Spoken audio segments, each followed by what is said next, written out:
공무원 채용 시험은 과거 시험에서 유래했다. B급 한국사. 저자 김상훈. 행복한 작업실. 공무원은 이 땅의 젊은이들이 가장 선호하는 직업이다. 국가기관을 신의 직장이라 부르는 게 전혀 어색하지 않다.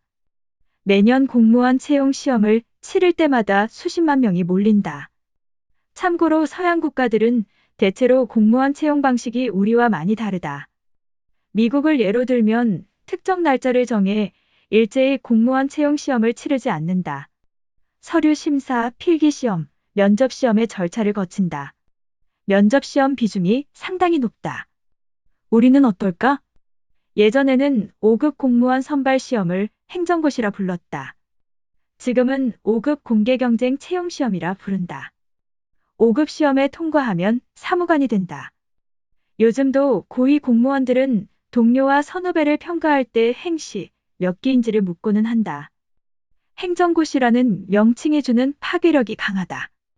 굳이 따지자면 고려시대에 시작된 과거 제도가 오늘날 공무원 채용 시험의 기원이다. 옛날이나 지금이나 이런 시험에 패스하면 가문의 영광이다. 또 하나 비슷한 점. 우리가 말하는 과거 시험은 보통 대과라 부르는 문과를 뜻한다. 기술직을 뽑는 잡과 시험도 있었지만 중인이 주로 응시한 터라 급제한다 한들 고위직에 오를 수는 없었다. 오늘날의 7급과 9급 공무원도 고위직으로 승진하기가 쉽지 않다. 군대 하사관 후보생과 장교 후보생이 다르고 일반 순경과 경찰대학 졸업생의 계급이 다른 것과 같은 이치다. 애초에 출발점이 다르다.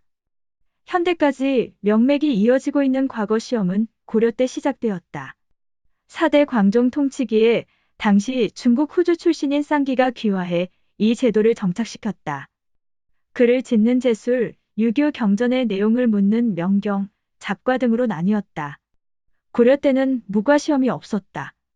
고려 전기에는 과거 시험보다 더 쉽게 관직을 얻을 수 있는 방법이 있었다. 바로 응서라는 제도였다. 정호품 이상 관료의 아들들은 부모 잘 만난 덕분에 벼슬을 거저 얻었다. 떵떵거리는 문벌 귀족 가문에 태어나기만 하면 고위직은 따놓은 당상이었다. 그러나 조선시대에는 좀 달랐다. 음서와 비슷한 문음이란 제도가 있기는 했지만 명분을 생명처럼 소중하게 여기는 사대부들은 부모 덕분에 공짜 벼슬을 얻는 게 자존심이 상했을 터이고 문음으로는 알단 벼슬밖에 얻지 못했다. 종구품에서 시작해 한 단계 올라가는데 1에서 2년이 걸렸다. 정의품이나 정일품은 언감생심, 꿈도 꾸지 못했다. 이에 반해 과거 시험에 급제하면 보통 종류품 벼슬에 임명되었다. 문음과는 공직 생활의 출발선이 다른 셈이다. 고위직 관료가 될 자격은 과거 시험에 급제한 인물에게만 주어졌다. 이러니 과거 시험에 급제하지 못하면 가문도 일으키지 못했다. 조선시대의 과거 시험 경쟁률은 오늘날의 공무원 채용 시험보다 더 높았다. 한 번에 수십 명만 뽑았는데 조선 전기에는 경쟁률이 10대 1에서 20대 1 정도였다. 하지만 조선 후기로 가면서 경쟁률은 1000대 1을 훌쩍 넘어섰다. 신분을 돈으로 사면서 양반이 기하급수적으로 늘어났기 때문이다. 과거 시험을 매년 치르기라도 했다면 그나마 나았겠지만 과거 시험은 3년마다 정기적으로 치러졌다. 이를 식년시라 했다. 이와 별도로 증광시, 알성시 등 비정기적으로 치러지는 과거 시험도 있었다. 이 모든 걸 감안해서 평균을 내보면 얼추 1년 3개월에서 1년 6개월마다 과거 시험이 치러졌다. 수험생의 하루는 책 읽기로 시작해서 책 읽기로 끝났다.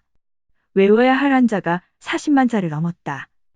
문장을 통째로 암기하는 것은 당연한 일.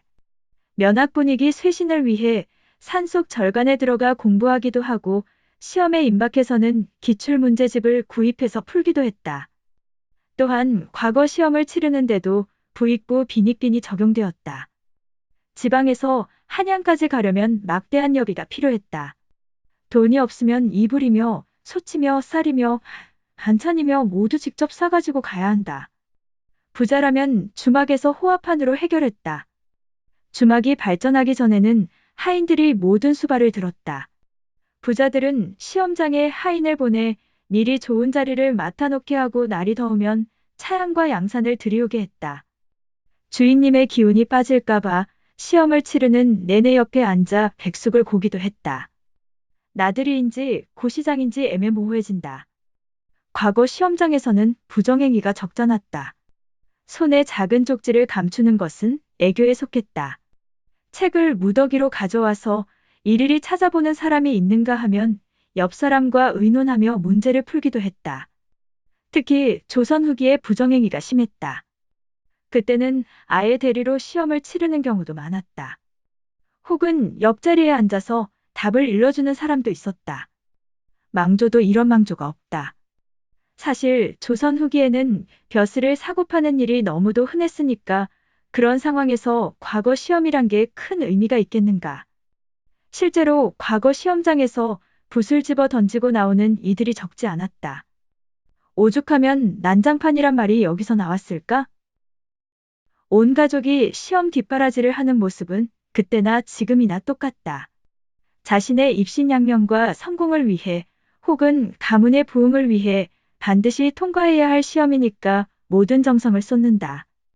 물론 요즘 젊은 세대에 비하면 과거 시험 준비생은 비교적 여유만만이었다. 그들은 직업을 구할 필요가 없었다. 양반이니까. 보통 7에서 8세부터 과거 시험을 준비했지만 50대, 60대의 응시생도 적지 않았다. 합격만 하면 입신양명의 대박이 실현되는데 나이가 무슨 상관이랴. 조선시대의 과거 시험 최고령 합격자는 85세다. 엄마, 나 합격했어. B급 한국사. 저자 김상훈. 행복한 작업실.